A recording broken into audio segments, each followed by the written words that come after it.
So, welcome everyone. I'm Molly, and this is a beginner's guide to TikTok, or as I like to call it, brain rot, but professionally. Or maybe not that professionally, which is probably what I'm going to go over. So, starting off, just really quickly about me, so you learn a little bit about who I am. So firstly, I am a freelancer, so I do art, graphics, social media, and that's my branding there. Then I'm also the social media manager for Panda Cat Games, which is where most of the content I bring you today comes from. And then lastly, I'm also the social media manager for Game Academy. So yes, that is me. I will stop talking about myself now and move on. So, why? Why am I here? Why am I talking to you? Why does the Earth revolve around the sun? Who knows? But why am I here? So, as we all kind of know, you've got to market your game now for anyone to actually play it.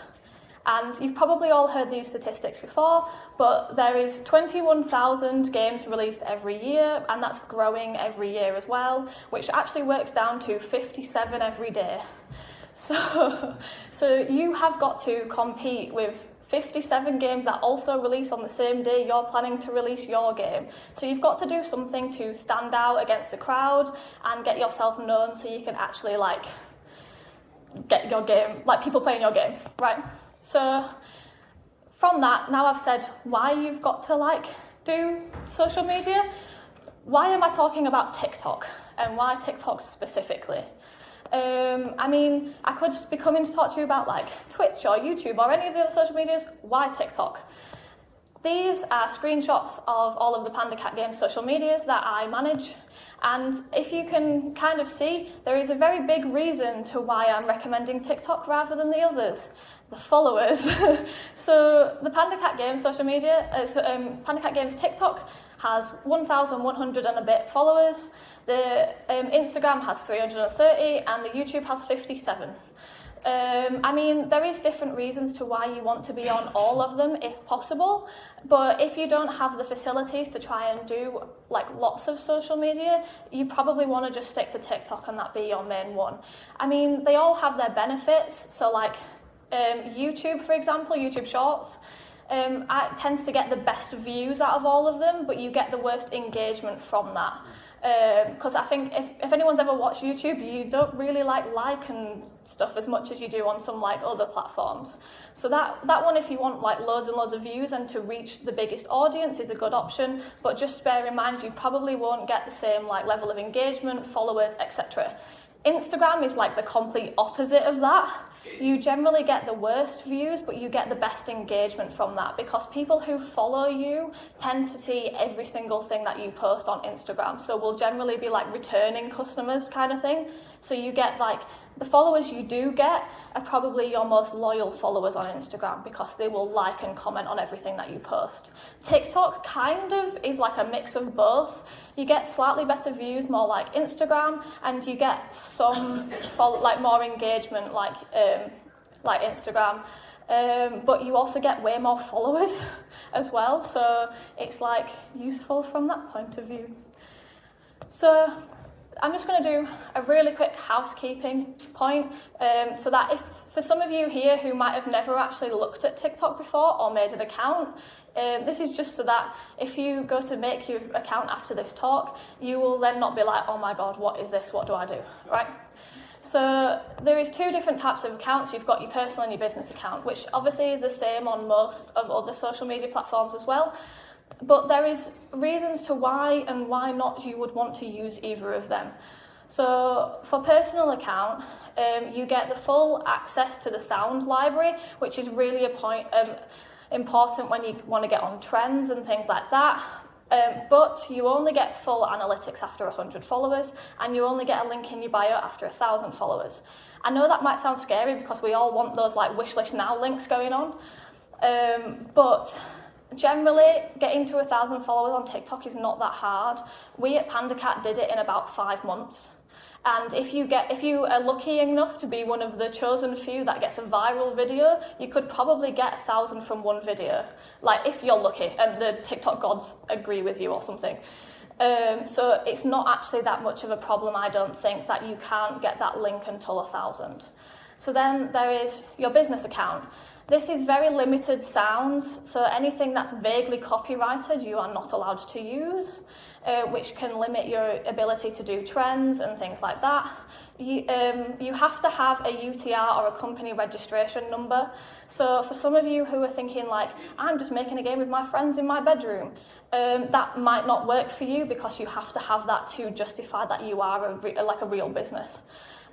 You do get a link in your bio from the start, and you get a couple of extra like business tools like promoting and things, and like you get the full analytics from the start and things like that. But I didn't include this on the slide. There is my own personal opinion, slight downside to the business account.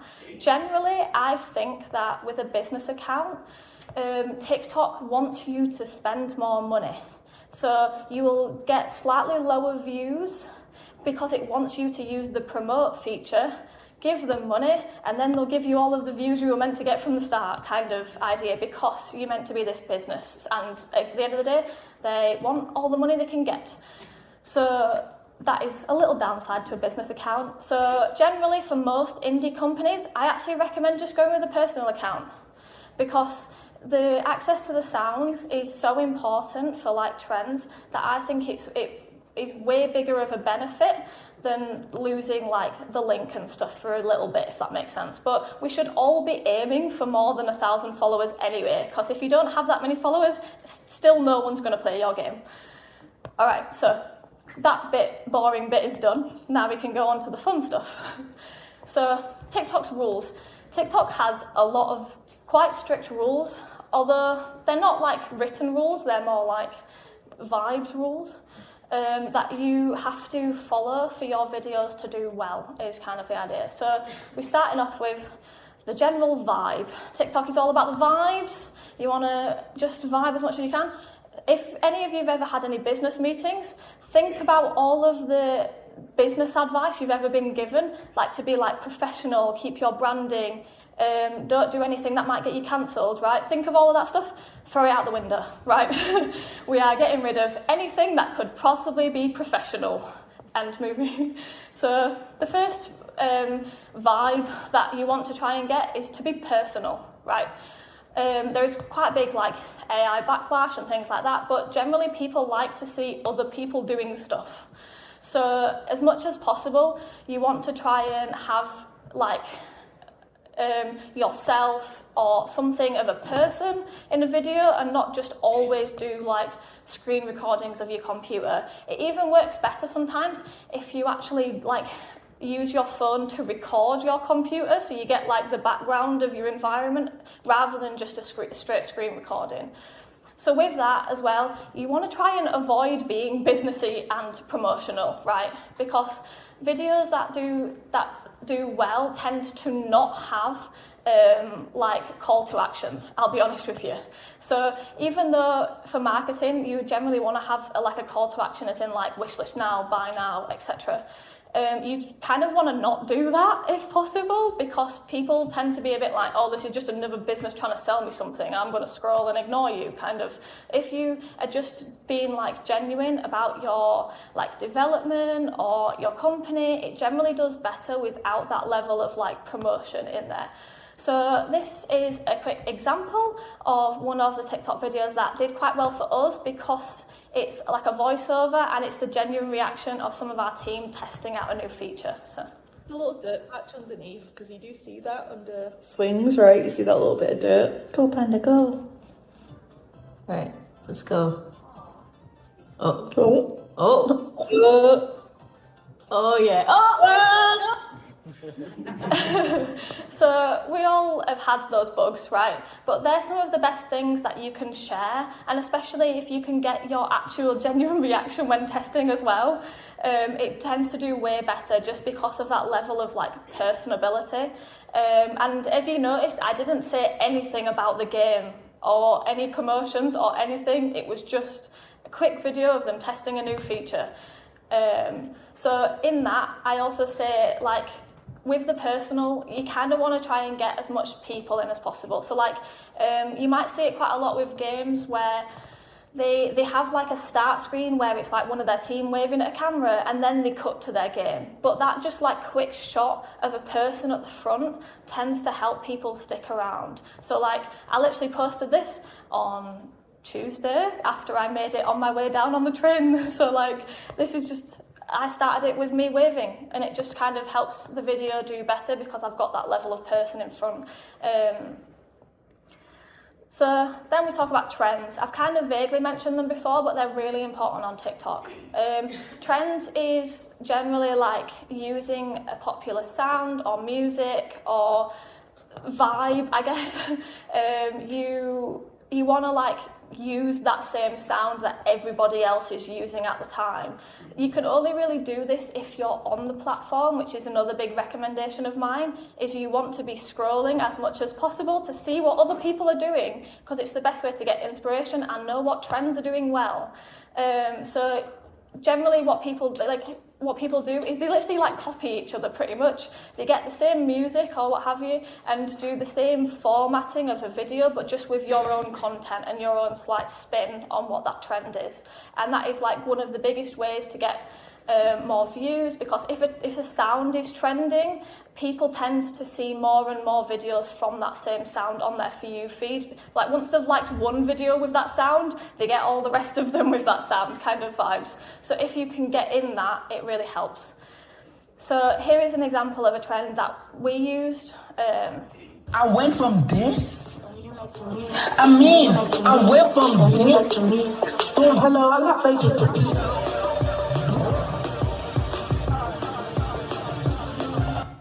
So I, like when scrolling, saw a lot of other like indie games and games companies using this same sound to kind of show their development. I saw some that just started with like the base Blender cube kind of. So this was quite popular at the time, and again, did better for us because other people had seen that sound and were liking it, and then seeing my video of it as well. So then we talk about brain rot. I kind of mentioned this earlier as well, but brain rot is the like fun term for what we describe TikTok and everything TikTokified. Partly it's because of how short the videos are, because it rots your brain because it's so short and then your attention span dies. But it's also a little bit about how you make the content. So generally when I talk about brain rot, it's like fun, movements, effects. It's like as much stuff you can cram into a screen, get it all in there, get the sounds, get the visual effects, get all of it to like fully just overstimulate you kind of. So the more overstimulated, the better. This is one that's like, it's not the most brain rotty, but I thought it was like a little bit brain rotty. So here's an example. We're redesigning our characters, so say goodbye and hello to the new versions. Yeah, that face did really well for us. That was our, we made that into a thumbnail for YouTube. It was just that face and nothing else, and that got like so many views. So, but again, because it's just like a dumb face, it's like a bit brain rotty. It's not like you like really pretty final versions of everything. It's just like a dumb tester version, but it does really well for that sort of brain rot dumb vibes. And obviously I had like movement, sound effects, stickers, etc. going on in the video as well. So one thing that's really important with TikTok is having a strong hook. When I talk about a strong hook, that is what you say in the first 3 seconds of your video to get people to stick around longer than that. There is actually studies now that it has got closer to like 1.5, 2 seconds. But so you've got to like get in there strong at the start to get people to like pay attention. So this is just a picture. This one was just, we need your help. That was my starter. Pretty simple, but it helps and it's quick and it gets people a little bit more intrigued because they're a bit like, oh, what can I help with? Oh, I want to help, you know. So that's a decent example of just like a quick, like, we need your help, done, right? They're then vaguely engaged and will watch a bit longer. This is another, like, I cropped out just the hook of this video, so I'll just play it. Our game has a big problem. Yeah, That was it. That was the hook. Our game has a big problem. Did our game actually have a problem? No, it did not. But it's better than starting the hook with like, oh, you know, we're developing and we're redesigning our characters and we're changing things and blah, blah, blah, right? Which is all just fine. It's a bit boring. People are going to scroll. They don't give a shit. But if you just start with, it's all a little bit of a lie, you know. As I said, we didn't actually have a problem, but because I started the video with we have a big problem, people then want to see what the problem is, basically. So it's just whatever you can do to kind of get people to stay in any capacity. So now we move on to specific types of content that I think are most likely to go viral, in my opinion. So this is not any straight facts. This is just purely what I personally think. So you can take it with as much as you'd like, or you can just ignore me as well, because it might be wrong. It's just my opinion. So, this was meant to be rage baiting. So like, let's see if we can. Oh, for God's sake. Yeah. So rage baiting slides. Generally, that is doing something dumb on purpose. But you want to try and do it in a way that your audience don't know that it was on purpose. It's kind of the way it is. So you see it quite a bit with, like, I don't know, people using a fork wrong or a lipstick wrong, and just because what it does is it gets people commenting, going, you are an idiot, how do you not know how to use a fork, kind of. But because it then gets people commenting, it pushes it to more people because they think it's like engaging, if that makes sense. So it's a really common way of getting people to stick around. You might have, right, put your hands up if you've ever seen one of them mobile ads where they play a game wrong. Yeah. Has it ever made you think, I could play that better, I'm going to download it so I can show them? Yeah, exactly. That is the whole thing, and lots of games do it because we've all seen the ads pretty much. So it is like a common practice to get people like engaging, playing, etc. Anything that you can do to get people commenting is always a good idea. But you obviously want to try and do it in a way that isn't going to like get you death threats. Although you might still get them anyway because people online are freaks. You kind of want to just do like a little bit of something a bit stupid on purpose, and then people go like, are you dumb? And you can be like, yeah, maybe. Because the best thing is you just don't want them to know that it was on purpose. So the next thing that I think does well is stuff that's not for children. So this is a screenshot from YouTube specifically. I mean, TikTok doesn't have that thing, but obviously YouTube now has, yes, it's made for kids, no, it's not made for kids. That's because what they can do with that video changes massively. Because obviously all of these apps and social media platforms now are trying to get away from anything related to children, and they don't want children on their platforms. They can't advertise towards them, they can't make money off of them. It's a big like no. So anything that's like not made for kids is generally better. So for TikTok there is a few different boundaries of age ranges. So like 13 plus is technically how old you have to be to get on the platform, but your account is generally massively restricted. They can't post any videos, they can't make any videos, they have to have a private account. I'm pretty sure they can't even really like or comment, they can just kind of be on it, if that makes sense. Then you've got 16 plus, which is where you can start like liking, commenting. I think you still have to have a private account, but you can maybe make some videos for like your private friends kind of, but it's still quite heavily restricted. And then when you turn 18, you can get the full access to the entire app. So anything that's obviously aimed at that bigger audience of like 18 plus, it will do better because they just don't want to get involved with kids is kind of the idea.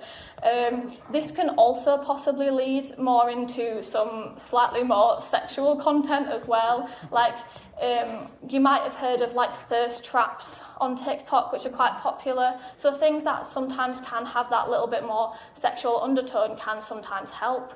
Obviously it doesn't work for every game and everyone, but it is something that if you've got that type of content you can use it a little bit because it can help, mainly just because you know it's definitely not made for kids. So it's generally better for the platform kind of thing. So and then The last thing is anything that brings out strong emotion, and I mean like strong, not just, oh, I liked that. It's got to, this is why like rage baiting is kind of in this emotions. It's like strong, you know, it's you're like super dying on the floor laughing, it's super angry, or it's like super sad. They tend to all do better as well because it makes people like feel more attached to you, and that's always a good thing, especially in games, because we want to try and build a community of people that will definitely get our game at the end. We've got to bring out strong emotions in them for them want to do that and be involved with your development process, especially for indie games, because we generally want to start posting on TikTok a lot sooner than you probably think. You want people to follow the whole journey to then get invested, so they'll definitely buy your game at the end. So the more you can do to get them having like strong emotions, the better, basically. So, more specific now, what does the algorithm gods actually want? And sometimes there is definitely a level of tossing a coin whether your video does well, but these are all things to kind of that you want to be looking for to do better. So no matter who you are, when you post a video, it will be shown to up to 300 people, right? This is your tester people, so they will see how well your video performs with those 300 people, and then depending on that, you either get shown to like more people or you don't, which is what we call the 300 view jail. And that is like the actual general term that we kind of use on TikTok for it. It's the 300 view jail. Most of your videos will probably end up in the 300 view jail, so just be prepared for that. But it's just to see like what you can do to be better. And sometimes like you get really like highs and lows. I tend to find if you start to get like a few videos go viral, the next few after that will never get out of 300 view jail, basically, because of this almost like it always wants you to have it up and then a plateau and then an up and then a plateau. There's never really a nice steady growth, if that makes sense. So be prepared, you will probably get a lot in the 300 view jail. Don't think it's too much on you yourself or like what you're doing. Obviously, if there's things you think you can improve on, do, but don't worry about it too much. At the end of the day, I do think it is definitely a flip of a coin. So, but the best way to get your video seen by more people is what we call the watch-through rate. So that is how many people watch your video from start to finish. So this is our best performing video.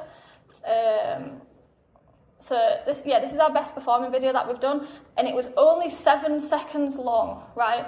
I can't like exaggerate that enough. This was 7 seconds long, right? And I will circle this for you. 50% of people stopped watching in the first 3 seconds, right? And this video is only 7. So it's like they are scrolling super fast, and in the end, only about 30% watched the entire video, right?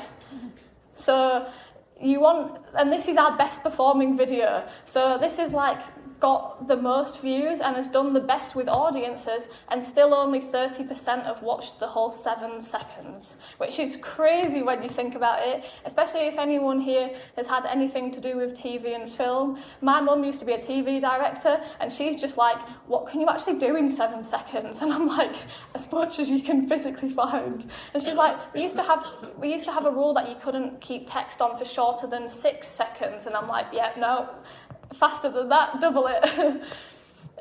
So whatever you can do to get people to stay the whole time, which is why I use hooks and things like that, because as I said, 50% stopped watching in the first 3 seconds. That's just kind of what's going to happen. But with that, I kind of said before about like engagement.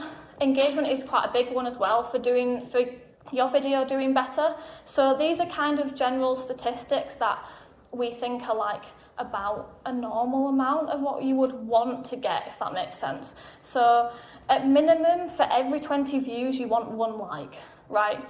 Preferably, you want 1 like for every 10 views, like preferably. But minimum, you kind of want it for every 20 views, basically.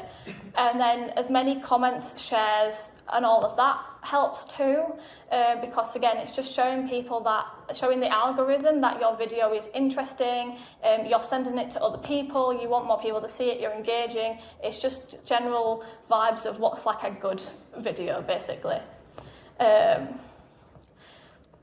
So then, consistency. If any of you have actually been on TikTok before, lots of people online say to post 3 times a day, right? That is a general thing, and especially the like top influencers that obviously they're doing that just for their job. They do all post 3 times a day, right? But that is definitely not very manageable for most people trying to run a game studio, right? Unless you happen to be able to have a full-time social media manager, like full-time, you probably can't post 3 times a day. But the important thing is to try and come up with a schedule that works best for you.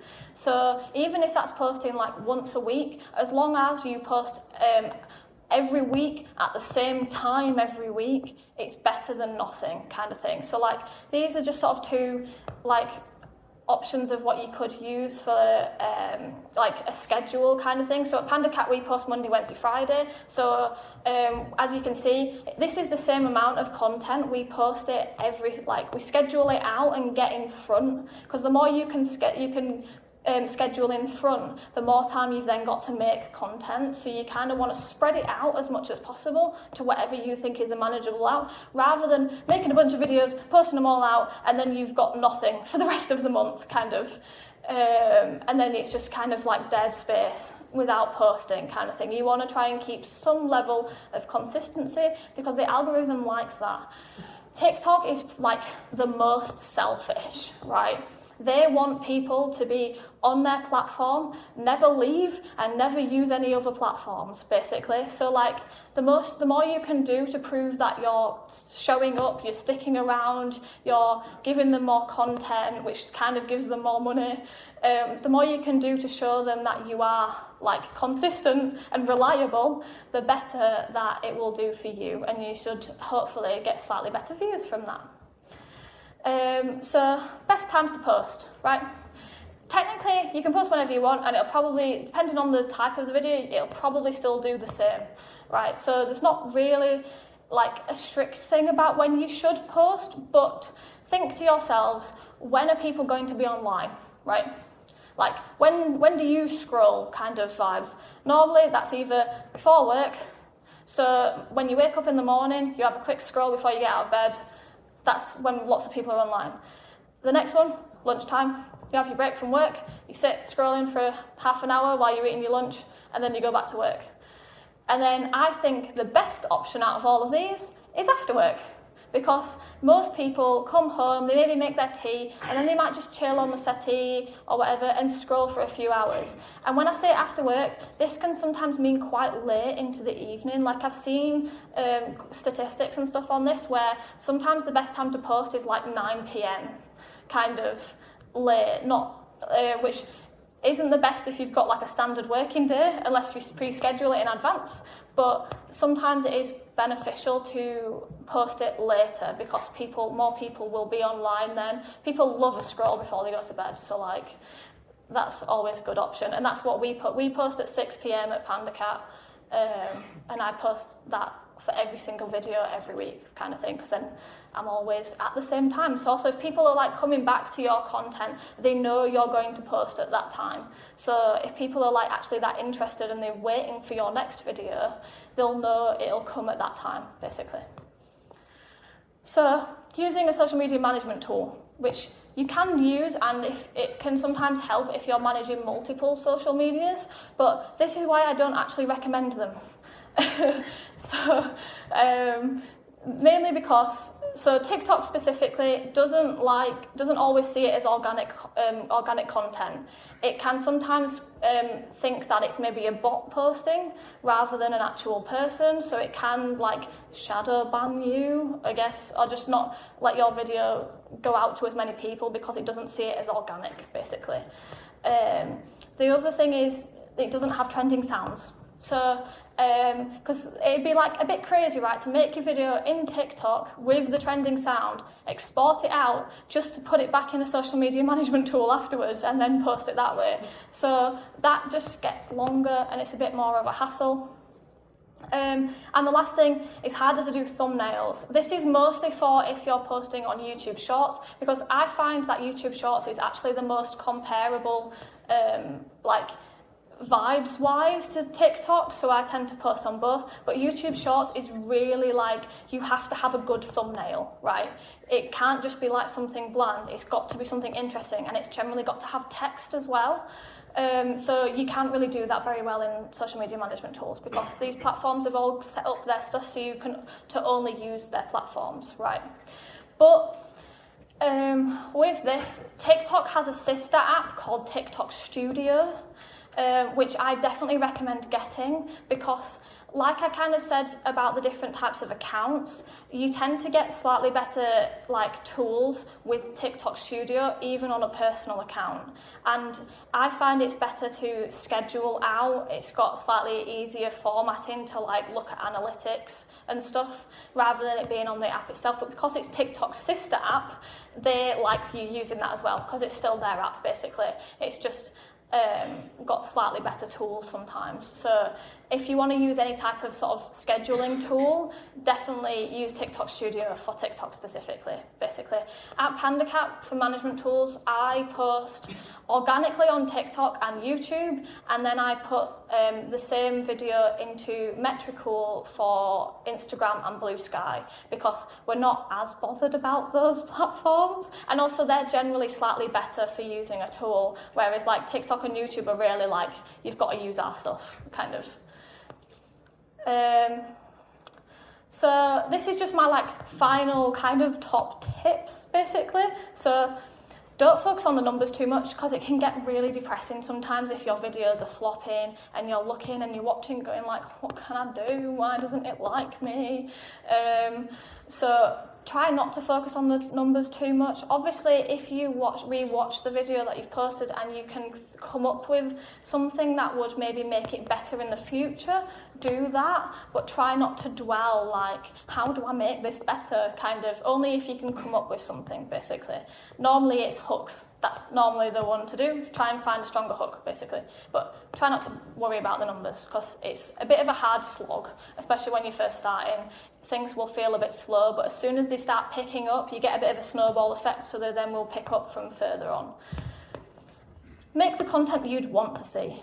This is like my biggest advice, is like, if you make something that you'd engage with on TikTok yourself, or like on any social media platform, if you make something that you'd want to see and engage with, other people will want to see and engage with it as well. And at least at the end of the day, if it doesn't do very well, you're a bit like, I liked it, it's fine, kind of. So do something that you'd want to see, basically. And lastly, have fun. TikTok is so much about having fun, chilling, vibing, not anything serious. So do the most that you can to have fun. Try not to get too stressed about it. I mean, it's quite hard to not get stressed. We all get stressed at times. But just do whatever you can to have fun, have vibes. Last night, I was making all of the PandaCat team last night do dumb picture poses, and we had a great time. So just have as much fun as you can, basically. And that is kind of the end of my talk.